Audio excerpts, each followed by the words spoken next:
পিছিয়ে পড়া উত্তর দিনাজপুরের যে তকমা তা অবশ্যই ঘোচাবেন বলে জানালেন সদ্যজয়ী রায়গঞ্জ লোকসভা কেন্দ্রের বিজেপি প্রার্থী কার্তিক চন্দ্র পাল। আজ বিকেলে উনি বিজেপি দলীয় কার্যালয়ে এসে হাজির হন। আতশবাজি ফাটিয়ে ওনাকে স্বাগত জানানো হয়। এছাড়া বিজেপি দলীয় কার্যালয়ে বিজেপি নেতৃত্ব কর্মীরা ওনাকে মিষ্টিমুখ করান। এক সাংবাদিক বৈঠকে উনি জানিয়েছেন, দাড়িভিটে নিহত 2 ছাত্রের পরিবার যাতে সুবিচার পায় সেদিকে উনি অবশ্যই লক্ষ্য রাখবেন। এছাড়া দীর্ঘদিন যাবৎ উত্তর দিনাজপুর জেলায় একটি মহিলা কলেজ নেই, যাতে সেই মহিলা কলেজ এই জেলায় নির্মাণ করা হয় সেই চেষ্টাই করবেন বলে জানালেন। নির্বাচনের সময় দলীয় প্রচারে এসেছিলেন স্বরাষ্ট্রমন্ত্রী অমিত শাহ। সেই প্রসঙ্গে উনি বলেন যে এই জেলায় একটি এইমস নির্মাণ করা হবে। যদি রাজ্য সরকার জায়গা না দেয় তাহলে কেন্দ্রীয় সরকারের কোনো জায়গায় এই হাসপাতাল নির্মাণ করা হবে বলে জানালেন কার্তিকবাবু। এছাড়া স্বাস্থ্য, রাস্তাঘাট এসবের বেহাল দশা, তার উন্নয়নের দিকে লক্ষ্য রাখবেন বলে জানালেন কার্তিক পাল।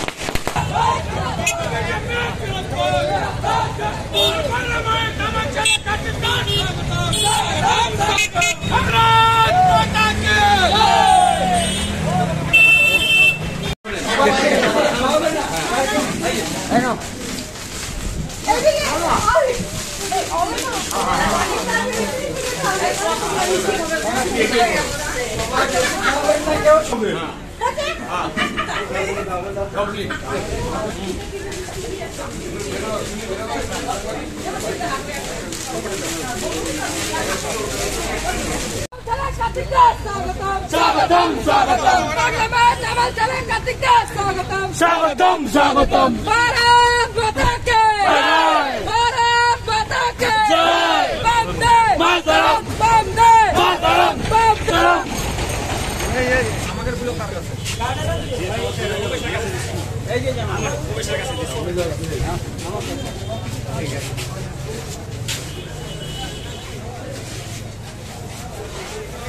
উত্তর না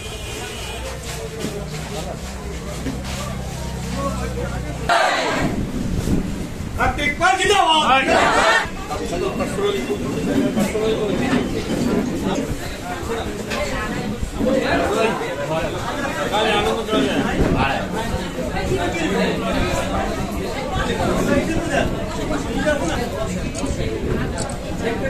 আমাদের আলমন্ডল প্রেসিডেন্টটা করছেন ওই ভাই ভবেন দা ভবেন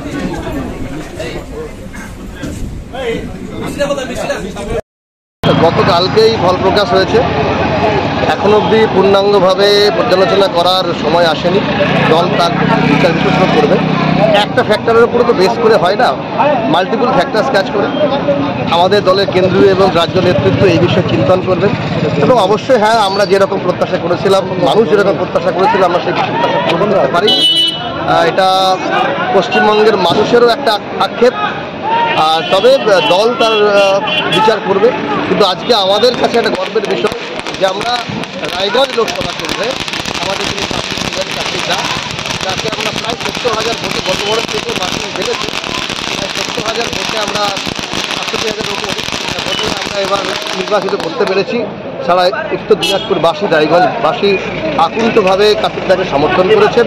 তার জন্য আমরা ভারতীয় জনতা পার্টির সমগ্র রায়গঞ্জ লোকসভা যারা আছেন তাদেরকে আমরা অভিনন্দন জানাচ্ছি, ধন্যবাদ জানাচ্ছি, কৃতজ্ঞতা জানাচ্ছি। আমরা আজকে দেখুন আপনারা যে যেদিন প্রথম কার্তিক ইসলামপুরে আসেন, তিনি মা সিদ্ধেশ্বরীর কাছে পুজো দিয়েই প্রচার অভিযান শুরু করেন এবং সুন্দর একটা সমাপন যে আজকে তিনি আবার, কালকেই তিনি বিজয়ী হয়েছেন, আজকেই তিনি আবার ইসলামপুরে এসছেন, মায়ের মন্দিরে যাবেন, মাকে প্রণাম করবেন, পুজো দেবেন এবং তারপর এমপি হিসাবে তার যা কাজ করবে। এবং এটা আমাদের কাছে খুব গর্বের বিষয় যে কালিয়াগঞ্জের ছেলে এবং আমাদের সবারই খুব কাছের মানুষ, একেবারে মাটি থেকে উঠে আসা মানুষ কার্তিক দা আমাদের এমপি হয়েছেন। আর যেটা আপনি বললেন সেটা হচ্ছে যে আগামী দিনে আমাদের রাজ্য এবং কেন্দ্রীয় নেতৃত্ব তো বিচার বিশ্লেষণ করবেই। তখন আপনাদের সঙ্গে আমরা বিভিন্ন বিতর্ক সভায় বা বিভিন্ন সভায় সেগুলো রাখবো। নির্বাচনের পরে আজকে আপনি হওয়ার পরে ইসলামপুরে নিয়ে নমস্কার। প্রথমে আমি গণতন্ত্রের সবচেয়ে বড় দেবতা গণদেবতা আমার রায়গঞ্জ লোকসভার সর্বস্তরের গণদেবতাকে আমার সশ্রদ্ধ নমস্কার।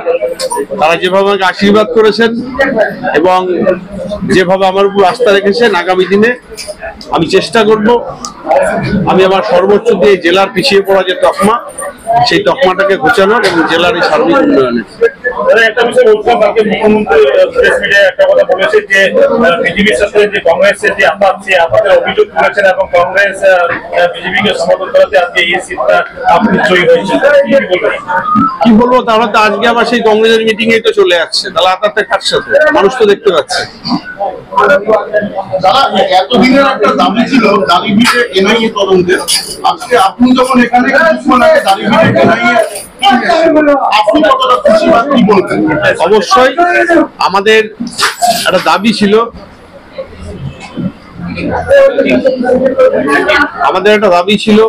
যে আমাদের এই ঈশ্বরপুরের আমাদের দালিভিট, ঠিক তেমনি আমাদের কালিয়াগঞ্জের কিছু শহীদ পরিবার রয়েছে, তারা যেন ন্যায় বিচার পায়। এর আগে এনআইএ তদন্ত হয়েছিল, মাঝে এখানেও অনেকের কাছে এসেছিল, তারা গিয়েছিলেন কলকাতাতেই ভোটের প্রক্রিয়া চলাকালীন। আজকে টিম এসছে আমরা জানি, এবং আমরা অবশ্যই চাইবো এবং চেষ্টা করব যে সেই পরিবার যেন ন্যায় বিচার পায়। ইসলামপুরের বাসীর জন্য কি বার্তা থাকবে আপনার? অবশ্যই আমার গোটা রায়গঞ্জ লোকসভার সর্বস্তরের নাগরিকের জন্য, আমি তো বললাম তারা যেভাবে আমাকে আশীর্বাদ করেছে, লক্ষ্য একটাই, আমার জেলার সার্বিক উন্নয়ন এবং পিছিয়ে পড়া তকমা ঘোচানো। তার সাথে আমি Islampur press club, Islampur journalist অ্যাসোসিয়েশনের সবাইকেই আমার পক্ষ থেকে সশ্রদ্ধ নমস্কার।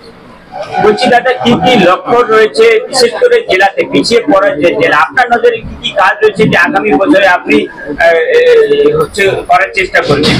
এই জেলার জন্য প্রচুর কাজ রয়েছে, বিশেষ করে যেমন স্বাস্থ্যের ব্যাপারটা রয়েছে অগ্রাধিকার দেওয়া। তার সাথে আমি বিভিন্ন যে বিধানসভাগুলোয় ঘুরেছি, রাস্তাঘাটের অবস্থা খুব খারাপ রয়েছে এবং আমাদের জেলায় শিল্প নেই, আমাদের জেলায় শিক্ষার অভাব রয়েছে। এত বড় একটা জেলা, এখন অব্দি জেলা ভাগ হওয়ার পর কোনো মহিলা কলেজ নেই, এবং বিভিন্ন ব্লকেও কলেজ নেই।